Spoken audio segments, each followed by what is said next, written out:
Hello everybody and welcome to today's late edition of Sunday Q&A, brought to you from Birmingham's NEC. Sounds impressive, doesn't it? It's not. Currently sitting in their car park waiting for a collection from the baby show at 5 o'clock. It's now 10 to 4. Got here a little bit early because it's first come first served, so I'm in a queue. Let me show you. There you go, look. There's queue in front of me. The poor geezer in front of me has come from South London. There's queues for other things over there. But here we are with Q&A. I kind of figured, well, you know, I've got to do it at some stage, so I might as well do it while I'm sitting waiting. So, right, what we got? Firstly, hello to Raj. I got stopped on, where was I? Wednesday, Thursday, something like that. I was up in Manchester way, and the blokes turned around and kind of went, "What are you looking for, mate?" I'm trying to find some joinery place. And then they went, "You're Peter Courier driver. We're listening to you on the," they were listening to me going, "That's him. That's him." So he said, "Raj, hello, mate. If you decide to go for it, you know what, we're all here to help, all here to give the advice, like, So, anyway, hello, mate. Right, so, question of the week this week comes from KS Kitchens, who says, planning to start a courier business and run a long wheelbase sprinter UK and EU small removals and light haulage. Does the CX advertise any jobs like that, or is it okay UK only? Yeah, you can have a video on that one, mate. It does do foreign jobs. How many? There might be. Anyone on the wise, guys? What is the CX like for foreign jobs? Let me know, and then we can let KS Kitchens know. Because, I know there are on there, but I don't think there are many. I think, speaking of my mate Friends, he said you're kind of all right for sort of like northern France, Germany, Belgium type of thing. But after that, forget it. So anyone's doing jobs out on the CX, is it going to be like Ireland? Is it going to be like the middle of Wales? Or is there work? Please let me know. We'll do one for KS Kitchens. Last week's mistakes comes from... Got to read the thing. Come from Paul Oldfield, who says, "Sorry, Pete, another age-related technical problem. When spell check kicks in, I was talking about hydrogen compared to EV. Yeah, hydrogen motors are kind of, I think we might have touched on that. Hydrogen motors are kind of an impressive idea because, like I say, there's loads of hydrogen. About a third of the sea's made up of hydrogen, or 2/3 of the sea's made up of hydrogen, but apparently the tanks are quite big. I don't even think it's that difficult to separate hydrogen and oxygen. Probably wrong. Normally am. Do that in next week's mistakes. But I think you just have to have quite a large tank. And also, hydrogen, as I seem to remember, is incredibly flammable. So if you stick a large tank of hydrogen in the back of your car, you're basically driving around in what is effectively a hydrogen bomb. Probably not a good idea. Probably wrong. There might be a safe way of compressing it, a safe way of storing it. If there is, let me know and I shall fill it in next week. So what we've done, the video this week the main one was on, is the CX just about making money? And because I see a few people that are kind of in their dotage that seem to be happy just running around in vans, out from the spouse's feet, a little bit of extra pocket money, job done, So Ivan Spencer, he says, "I'm not retirement age. I'm not retirement age, but I've been in the building trade for 17 years. I'm not interested in having my own customers, just want to earn money driving. Also, what's this about the CX paying drivers weekly if you want, or did I dream it?" No, they have mentioned it. I think they are kind of going into the factoring game where you can actually get your invoices paid within 5 days and for a fee, which I think is like 5%. I think it's in its infancy. I don't know if it's available to everybody, and I don't know if it's going to be rolled out. But that's all my understanding of it. But if it does kick in, that will have a big double-edged sword. Some people will be very pleased with that, and some people will not be happy at all. Because there is a barrier to entry at the moment. You kind of need to have everything in place. You need to have the van, you need to have experience, you need to have a bit of dough up front. And if you take that away, you could be any fly-by-night people coming in. But then again, I was a fly-by-night person when I come in, and probably still am. So there you go. Godzilla, he says, "Seems to me the quickest way to the grave is to retire and do nothing." Yeah, I've always said, when you stop, you stop. Happened to my dad. He kind of had to stop because of, he got cancer. But as soon as he stopped, mind you, then an argument can say be the reason you get. Maybe that's a cart before the horse thing, maybe. That's the other way round. But yeah, when you stop, it's no good for you. Paul Glibbery says, he said, this is 100% me. He said, I needed a slower pace of work-life balance, used my tax-free pension to buy a van, but putting away $600 a month for the next 5 years to replenish when I'm 65. CX works fine for me. He said, I'm not chasing. Only work Monday to Friday, and I want to be home by 5 p.m. He said, I live in Essex, so I try to stay within the A14, M1, M25 West, M3 for my work. As long as I cover my expenses and get a couple of £100 a week on top, I'm happy. He said, going into London isn't a stress for me. Black cab driver for 30 years. The man with a green badge. Well done you, sir. The knowledge, one of the hardest tests you'll ever have to take. Light taxi driving. How hard you work is determined by your work and personal expenses. New van, good quality second hand. 4-bedroom house, 2-bedroom house. Yeah, new van versus good quality second hand van. 4-bedroom house versus 2-bedroom house. London versus the countryside. 3 holidays a year versus 1 holiday a year. The list goes on. I budget everything over 230 days a year, so the CX costs less than £10 a day. SDCN cost £1 a day. Not sure what that is. Far easier than ringing around shippers asking, have they got anything? Be lucky all. That's what my mate David Chris says, and he's a black cab driver too. I was on the knowledge for a little while, about 18 months, and I got quite a way into it, but then I realised I was going to run out of dough. So my hat goes off to anybody who's got the green badge. And mate, I'm pleased the CX is working for you. Fantastic. Domain name guy. He said the best way for anyone to see if Courier driving is for them is to go down your local driving recruitment agency and register with them, and they should be able to get you a few days driving or drivers mate work, which will give you an idea if driving is for you with no upfront costs, etc. Driving a usually newish van without ULIS fines, etc. on a day-to-day basis. And he makes a point. If you want to do it, but you're not sure if you want to do it, maybe sign up with an agency. Maybe do it. I don't do an Amazon. Amazon will be baptism by fire. If you like that, you can do that. The CX is a lot easier than that. Or maybe just go down one of your local courier agencies, get a job driving a van. And if you like it and you think, I like this, but I'd like a bit more freedom, I want to go out on my own, might be for you. But at least there's less risk that way. It's a good point. And the final one on this one, Graham Campbell says, the dream is to retire healthy and not ill and wealthy. He enjoys the videos. Thanks, Graham. Keep them coming. Belgi's Wee Van Service. Belgi's Wee Van Service. You're going to have a catchy name. That's cool. So, right. So that was that one. I also did one. Where's my thing? It shows up in red and you can not really see it. So I have to write it down with timestamps. 7:40. That's because Nick got me into that one. Nick at London Creative. Hello, Nick. The concrete road. So Wayne Rawlins says, because that's that road around the 25. He says, what about the M6 near Spaghetti Junction? That's ironically enough, I'm just before Spaghetti Junction now because I'm at the NEC, but I'm coming in from the east, so it's further west from me. But I'd have to look out for that. He said the stretch of tarmac road driving over the elevated section where the supports are, it's enough to make you scream with ba-dum, ba-dum, ba-dum, ba-dum. Good one, yeah, ba-dum.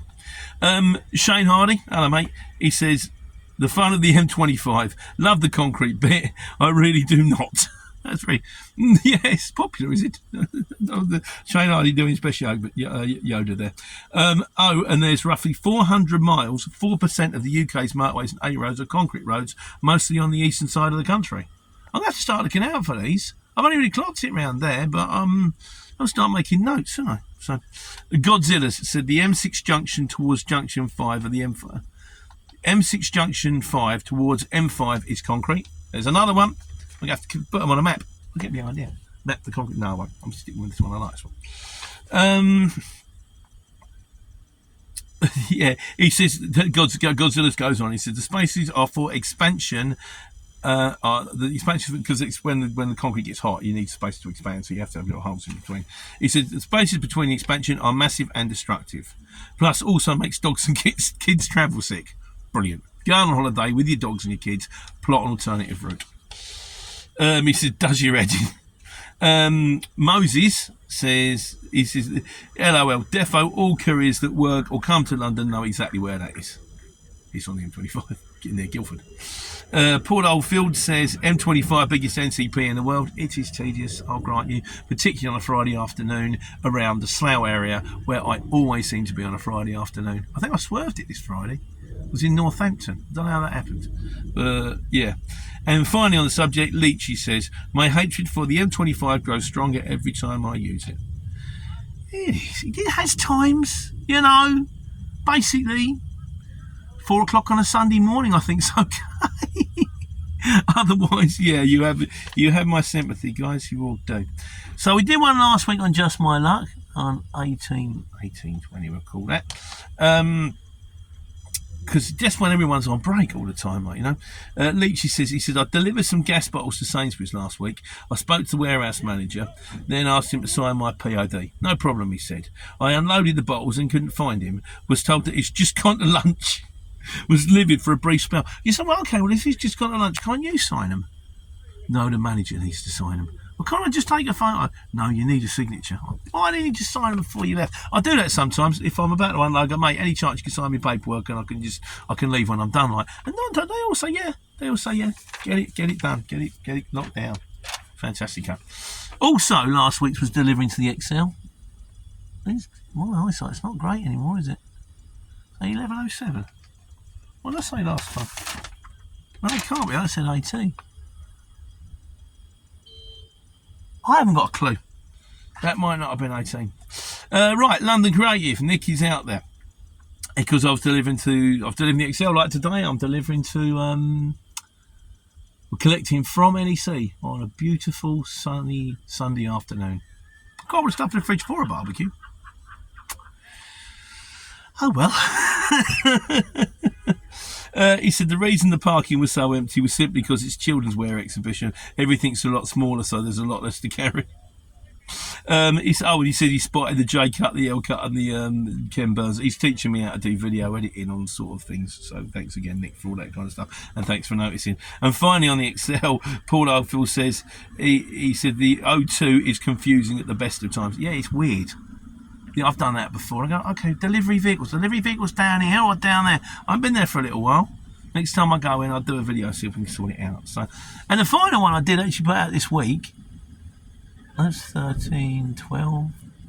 I can't read that. 13, 19, 12, 19. Wish that was bigger.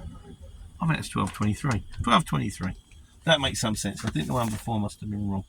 Yeah, it is. I ended up unloading my underpants. It's a really hot day, kind of like it was today. Got to site, only to find out there was no one there, and I had to take the whole lot off by hand.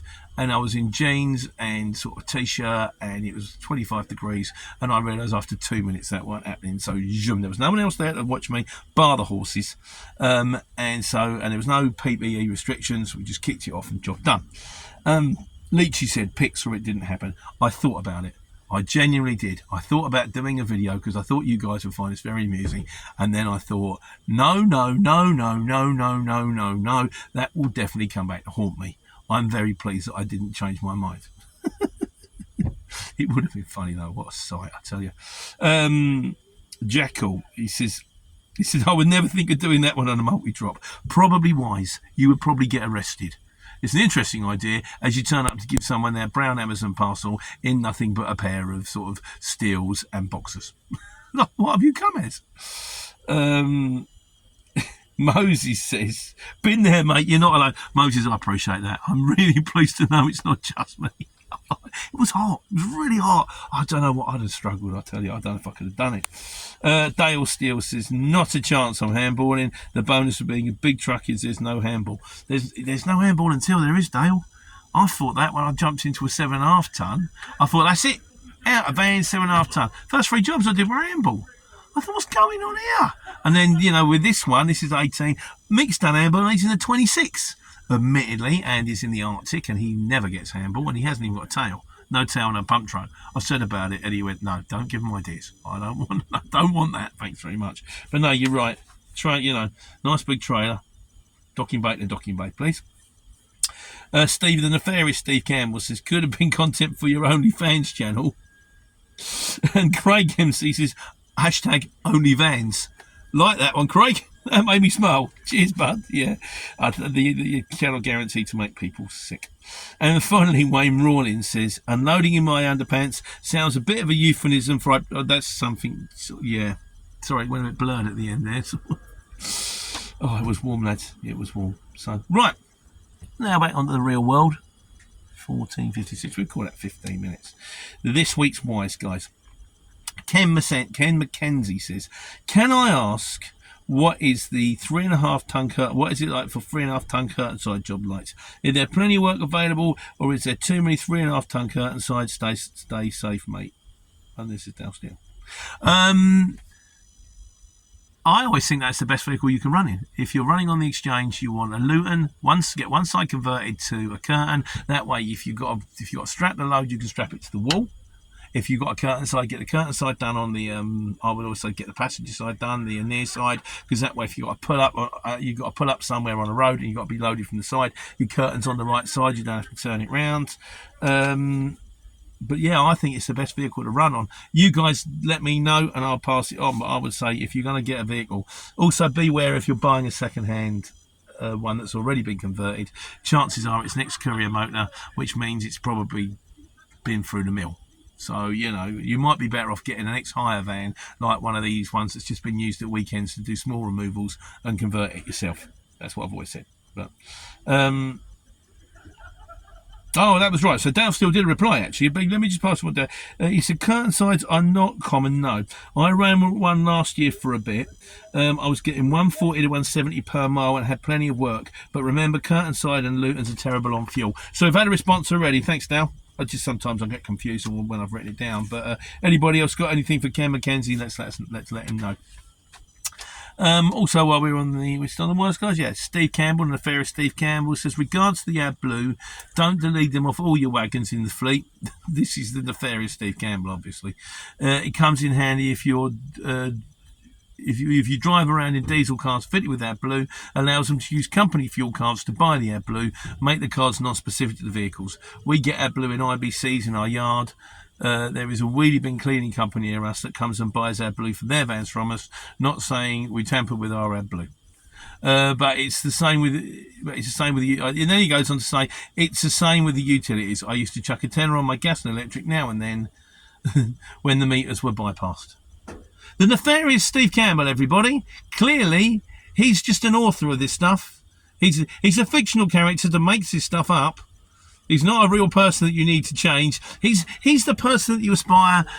He's showing you the wrong way to do it, clearly. Steve, don't just play it straight, mate. It's safer, it's easier, better that way.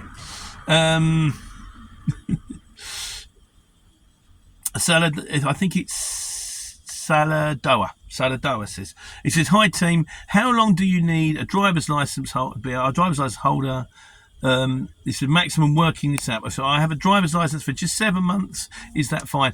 So I believe if you passed your test, you can drive a van. If you can drive a van, as long as you've got the right insurance, you can sign up with Courier Exchange. You could pass your test on your 17th birthday, and on the day after your 17th birthday, you could be out there delivering parcels. You might not have the experience of driving and you might end up with a few scrapes and scratches, but if you're young or if you're careful and if you're sensible, that doesn't matter. Once you've got it, mate, you've got it. You can go to work. Let me know if I'm wrong. I usually am, but I think on that one I'm fairly confident. And finally on this one, on the Wise Guys, we have Ken Warburton. He says, hi Pete. Apparently Euro 7 is coming in July 2025. So I don't know if we're going to get a Euro 7, but apparently we are. It includes pollution from brakes, tyres. It's all crazy to me. Yes, it is. It's poor people's tax under the guise of ecology, and presumably when Euro 7 comes out, all of us with Euro 6 vans are going to have to pay to drive into any zones, which is going to be mountains of brand new, perfectly acceptable vans getting scrapped. It's just absolute nonsense. So, this week's miscellaneous, which is kicking around 1900. Ads Expert says, I notice your videos are not SEO friendly. You have good quality videos, but the videos are not getting the views and some subscribers are not getting increased. You must do SEO for good results. SEO increases views. If you can increase your views, you will be able to advance your channel a lot. My best friend, Nigel, who I've known since I was 11 years old, and we still see each other. We still talk regularly on the phone. I meet with the boys maybe once a month for a beer. That's what he does for a living. He does SEO. He did sort of telemarketing and stuff. Not telemarketing, he did marketing. Now he does SEO. He's been doing it for about 10 years. He's very, very good at it. I don't do SEO because what you end up doing is clickbait, and what you end up getting is these are the videos that will get lots of views rather than these are genuine videos. And I try and put out genuine videos, and I'd rather put out genuine videos and have the channel grow organically with genuine videos and get a genuine order base, a genuine sort of viewer base, than keep just trying to get anywhere to get any time to get Harry in just to get the numbers up. To me, it's kind of, it defeats the object of the channel, which is here actually to help people. And also, I don't know, maybe I'm just a bit lazy, but I just make videos about what I think is important at the time. I did one on TikTok, so we've got a TikTok channel, haven't we? Better put a link in for that actually. I probably won't do that, can't be bothered. And it's had like over, it was a part of one of my Life on the Road videos where there was a collision between like two hearses and a funeral car. It got 13,000 views in a week. Terrific. Well, it don't mean nothing, does it? It just, that's one video, bosh, and it's done. So, but yeah, no, I know what you're saying, mate. I could probably push it. It's just not my style, man.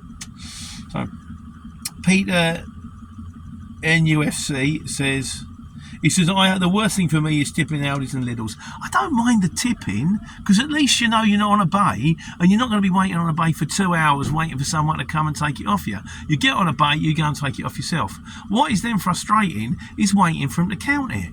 You think, okay, I was in and out in half an hour. I'm now parking in the front car park. I've been here for an hour and 3/4, and I'm still waiting for the phone call from the front office. It's like, have they counted it? Have they done it? Have they gone to lunch? What's going on?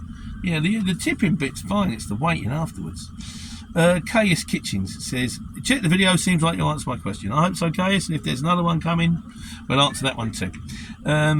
Sure, Katie says, he said, be careful working with Business Choice Direct Van Insurance. Please be careful. Don't work. This company is a dodgy company. I have lost so much money for nothing with this company. I've got to say, Sure, Katie, that's not my personal experience.